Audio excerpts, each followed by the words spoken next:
बजे तू होना चाहिए लेट पर टाइम वेस्ट ना करियो मेरा बेबी मुझको काम बहुत है एंट्री का कोई चक्कर नहीं तेरे यार का नाम बहुत है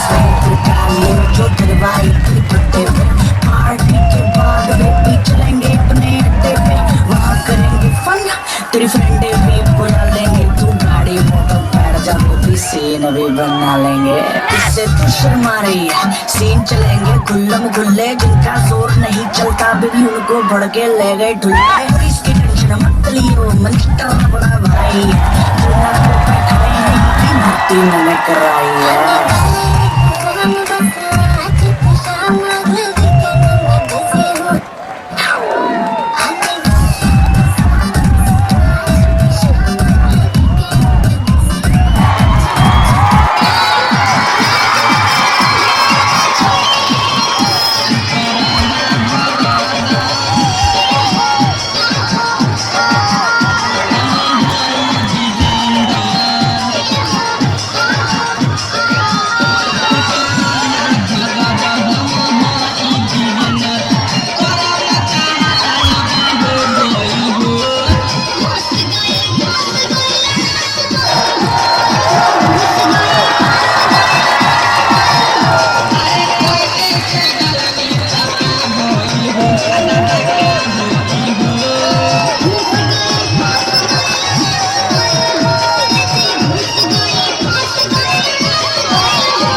Yeah.